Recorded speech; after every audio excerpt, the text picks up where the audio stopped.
আসসালামু আলাইকুম, কি অবস্থা সবার? This is Benco S1 Pro and যখন Benco S1 লঞ্চ হয়েছিল আপনারা অনেকে আমাকে রিভিউ করতে বলেছিলেন, কিন্তু কিছু আনফরচুনেট কারণে আমি ওই রিভিউটা করতে পারি নাই। কিন্তু যখন S1 Pro লঞ্চ হয়েছে আর সেইটা আমি সবার আগে কিন্তু আপনাদের জন্য নিয়ে এসেছি। আজকে আমরা এই ফোনটাতে গেমিং টেস্ট করব, যেমনটা আপনারা থাম্বনেইলে দেখেছেন। তার সাথে আমরা ক্যামেরাও টেস্ট করব এন্ড সেটার অনেক খুঁটিনাটি জিনিস নিয়ে আমরা কথা বলবো। আর তার সাথে আমি কিন্তু এটাতে অন্তত বেঞ্চমার্কও রান করিয়েছি, সেইটার স্কোরও আপনারা দেখতে পাবেন। কিন্তু তার আগে একটা স্পয়লার দিয়ে দেই, আজকে এই ফোনটা কিন্তু আমি আপনাদেরকে রিকমেন্ড করব না।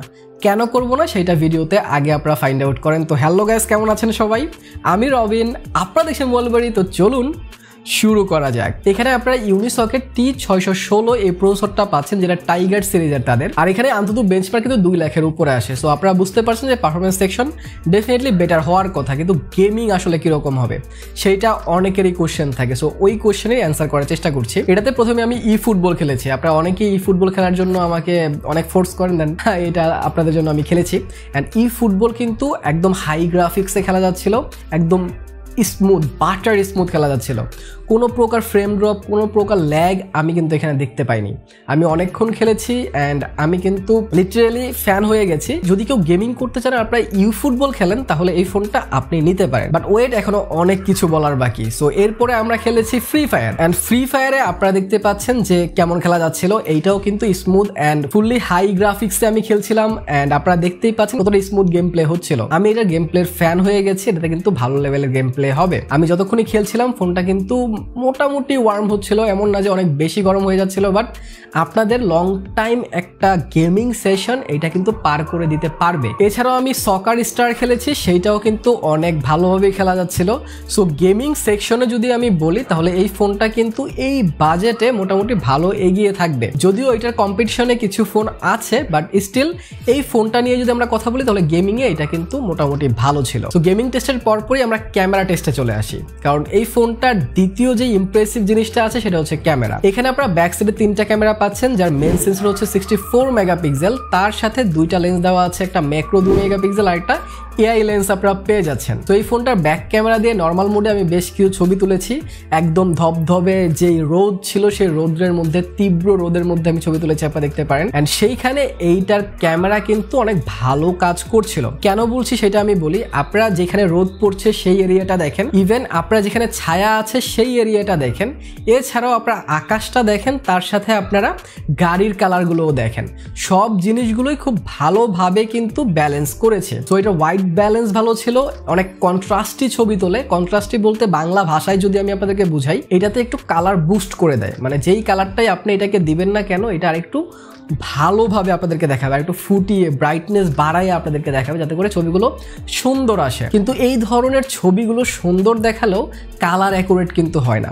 অ্যান্ড এই ক্যামেরাটা আসলেই কালার অ্যাকুরেট না, এটা অনেক বুস্ট করে দেয় কালারগুলোকে। সেটা আমি এমনি এমনি বলছি না, আমি প্রমাণ দিচ্ছি আপনাদেরকে। আপনারা এই ভিডিওটা দেখেন, আমার ব্যাকগ্রাউন্ডে যে কালারটা আছে সেইটা কিন্তু পিঙ্ক কালার না, বাট ফোনের ক্যামেরাতে এটা কিন্তু পিঙ্ক কালার দেখাচ্ছে।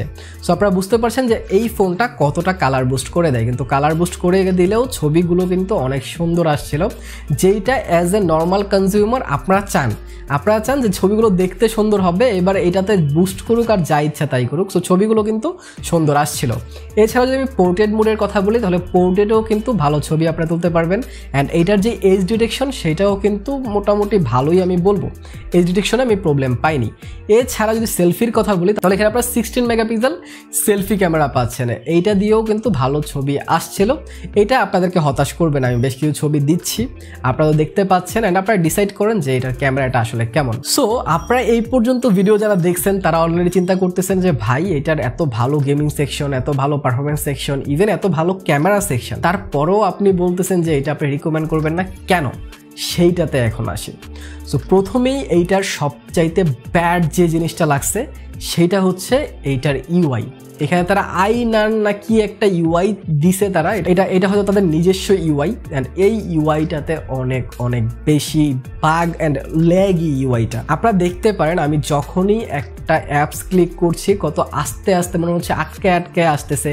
অ্যান্ড যখনই আমি ক্লোজ করতেছি তখনও মনে হচ্ছে যে অ্যানিমেশনটা স্মুথ না। তো এইটা আপনাদেরকে অনেক হতাশ করবে, কারণ আপনারা যখন ফোন ইউজ করেন সফটওয়্যার অনেক ইম্পর্টেন্ট জিনিস, আপনারা মানেন আর না মানেন, অ্যাট দ্য এন্ড আমরা যে ফোনগুলো ইউজ করি সেগুলো সফটওয়্যারের জন্যই চলে। আজকে আইফোন এত উপরে কেন? তাদের সফটওয়্যারের যেই অপটিমাইজেশন। আজকে আমরা কেন ওয়ানপ্লাসের অক্সিজেন ওএসকে ভালো বলি? কারণ তারা অবশ্যই ভালো কাজ করে, ওগুলোর অ্যানিমেশন অনেক বেটার, অনেক স্মুথ। সো এইটাতে যদি আপনারা দেখেন এই বাজেটের যতগুলো ফোন আমি দেখেছি, সিম্ফনি বলেন, রিয়েলমি বলেন, শাওমি বলেন, সবগুলোর ইউআইয়ের থেকে এইটার ইউআইটা সবচেয়ে বেশি ল্যাগই মনে হয়েছে আমার কাছে। অ্যান্ড আপনাদের তো সামনেই আমি রেখে দিচ্ছি, আপনারা দেখতে পারেন। সো এই কারণে আমি এটা আপনাদেরকে রিকমেন্ড করতে চাইবো না। এছাড়া আরও রিজন আছে। যদি আমি এটা পোর্টস এন্ড বাটনের কথা বলি তাহলে নিচের দিকে আপনারা একটা স্পিকার গ্রিল পাচ্ছেন, একটা মাইক্রোফোন পাচ্ছেন, একটা ইউএসবি টাইপ সি পোর্ট পাচ্ছেন, অ্যান্ড তার সাথে পাচ্ছেন একটা headphone Jack. And headphone Jack কিন্তু ভাই অনেক ইম্পর্টেন্ট। তার সাথে রাইট সাইডে আপনারা ভলিউম রকারের সাথে পাওয়ার বাটন পাচ্ছেন, আর পাওয়ার বাটনেই ইন্টিগ্রেট করে দেওয়া হয়েছে ফিঙ্গারপ্রিন্ট সেন্সর। অ্যান্ড এইখানেই আমি হতাশ হয়েছি। ফিঙ্গারপ্রিন্ট সেন্সরের স্পিড ভাই রে ভাই, আমার লাইফে আমি যতগুলা ফোনের রিভিউ করছি এটার ফিঙ্গারপ্রিন্টের স্পিডটা কম তো ছিলই, কিন্তু আমি যখন ফিঙ্গারপ্রিন্টটা খুলছিলাম তাৎক্ষণিক আমি ফোনটাকে আবার ক্লিক করলে বন্ধ হচ্ছিল না, 2-3 বার চাপতে হচ্ছিল পাওয়ার বাটনটা, এরপরে ফোনটা বন্ধ হচ্ছিল, আবার আমাকে ফিঙ্গারপ্রিন্ট দিতে হচ্ছিল। অ্যান্ড ওইটা তো প্রায় 1-1.5-2 সেকেন্ড সময় নিয়েছিল।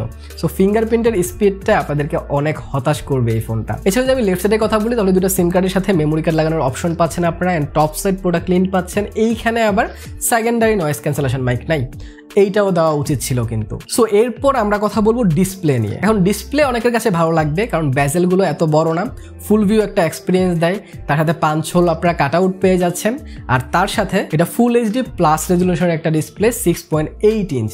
সো সব কিছুই তো ঠিকঠাক আছে, তাহলে সমস্যাটা কোথায়? সমস্যা হচ্ছে এই বাজেটে আপনারা 90 হার্জের রিফ্রেশ রেটটা পাচ্ছেন না। এই বাজেটের একটা ফোনে অবশ্যই আমরা 90 হার্জ আশা করি, কারণ এর চেয়ে অনেক কম বাজেটের ফোনে কিন্তু আমরা 90 হার্জ পেয়ে থাকি। 12,000 টাকা 10,000 টাকার ফোনেও ভাই 90 হার্জ চলে আসছে এখন।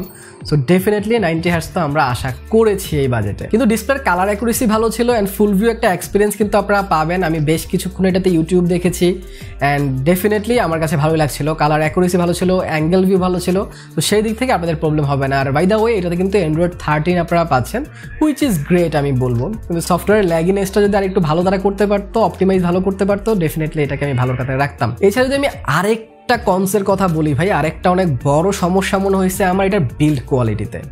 নর্মালি যেই ইন্টারন্যাশনাল ব্র্যান্ডগুলো আছে তারা তাদের বিল্ড কোয়ালিটিতে অনেক ভালো নজর দেয়, কিন্তু এই ধরনের ব্র্যান্ড যারা আছে ব্যানকো অ্যান্ড এই লেভেলের যে ব্র্যান্ডগুলো আছে তারা কিন্তু বিল্ড কোয়ালিটিতে এত ভালো রিসার্চ করে না বা ভালো নজর দেয় না। কারণ আপনারা ব্যাক সাইডে আমি আপনাদেরকে দেখাচ্ছি, দেখেন বোঝা যায় কিনা, তারা যে ব্যাক প্যানেলটা লাগাইছে তার এক সাইডে অনেকটাই ফাঁকা দেখা যাচ্ছে। আমি দেখানোর চেষ্টা করছি জুম করে, আপনারা দেখেন বুঝতে পারেন কিনা, বাট হাতে নিলে এটা কিন্তু আপনারা ফিল করবেন।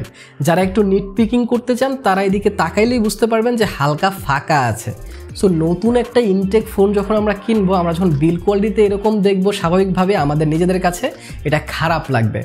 সো এই একটা জিনিস যেটা আমি নিটপিকিং করেছি আপনাদের জন্য, অ্যান্ড এইটাও একটা কারণ এই ফোনটা আপনাদেরকে রিকমেন্ড না করার জন্য। এছাড়া ফোনটাতে 6GB RAM and 128GB Rome পেয়ে যাচ্ছেন, হুইচ ইজ গুড আমি বলবো। সো এছাড়া অনেক কিছু খারাপ তো বললাম, লাস্ট জিনিসটা ভালো জিনিস দিয়ে শেষ করি, এটার ব্যাটারি ব্যাকআপ। এখানে আপনারা 5000 mAh ব্যাটারি পাচ্ছেন, আর এইখানে এই ব্যাটারিকে চার্জ করার জন্য 33 ওয়াটের ফাস্ট চার্জিং পেয়ে যাচ্ছেন, অ্যান্ড ওইটা দিয়ে কিন্তু ডেফিনেটলি অনেক ফাস্টলি চার্জ হয়ে যাবে, যেহেতু আপনারা এই বাজেটে 33 ওয়াটের ফাস্ট চার্জিং পাচ্ছেন অ্যান্ড চার্জার বক্সেই পাচ্ছেন। So which is great. And box কন্টেন্টগুলো দেখাইতে ভুলে গেছি আমি, বক্স কন্টেন্টগুলো আপনাদের দেখা দিয়ে অ্যাট দ্য এন্ড, যে আপনারা বক্সটা খুললে কিছু পেপার ওয়ার্কের সাথে একটা প্রোটেক্টর পাবেন, এটা প্লাস্টিক, এটা কিন্তু গ্লাস না। এছাড়া আপনারা চার্জার পাবেন, এছাড়া Type-C to Type-C কেবল পাবেন। এইটা কিন্তু অনেক বড় একটা ব্যাপার, ভালো একটা ব্যাপার। এই বাজেটে আমরা Type-C to Type-C কেবল দেখি না, এই চার্জার তো দেয় না, Type-A to Type-C আমরা বেশিরভাগ সময় দেখে থাকি। আর তার সাথে একটা হেডফোনও দিয়েছেন, হেডফোনের কোয়ালিটিটাও কিন্তু আমার কাছে ভালো লেগেছে। সো এট দ্য এন্ড ভালো খারাপ সব দিক তো আমি আমার ভিডিওতেই বলে দিলাম। এট দ্য এন্ড আমি আর কি বলবো, যে এটার performance section and camera section ছাড়া এটার ম্যাক্সিমাম জিনিসই ভালো লাগে নাই, ইউজার এক্সপিরিয়েন্স ভালো লাগে নাই, এটার ডিজাইনে ল্যাকিং ছিল, অ্যান্ড ওভারঅল ফোনটা আপনাদের জন্য আমি রিকমেন্ড করব না। অ্যান্ড এইটা আমাকে কমেন্ট সেকশনে জানায়েন যে এটা কি আসলে আমার রিকমেন্ড করা উচিত ছিল আপনাদেরকে, নাকি আমি রিকমেন্ড না করে ভালো কাজই করেছি। সো দায়িত্ব আপনাদের, কমেন্টটা করে দেন। অ্যান্ড যদি ভালো লাগে, অনেক কষ্ট করে এই ভিডিও করছি, অনেক রিসার্চ করছি এটার জন্য, একটা লাইক অ্যান্ড সাবস্ক্রাইব তো আমি আশা করতেই পারি। আর এরকম সিমিলার কনফিগারেশনে কিন্তু সিম্ফনি Z60 প্লাসও লঞ্চ করেছে, সেইটারও ফুল রিভিউ আমার চ্যানেলে আছে। ওইটা তো আমি অনেক বড় টেস্ট করছি ভাই, ওইটা তো আমি ওয়াইফাই টেস্ট করছি, গরম টেস্ট করছি। ওইটা দেখতে চাইলে এখানে ক্লিক করে দেখে নিতে পারেন। ভালো থেকে শুরু থাকেন, ভিডিওটা ভালো লাগে লাইক কমেন্ট শেয়ার সাবস্ক্রাইব করে দিন। দেখা হবে পরে ভিডিওতে, টিল দেন আল্লাহ হাফেজ।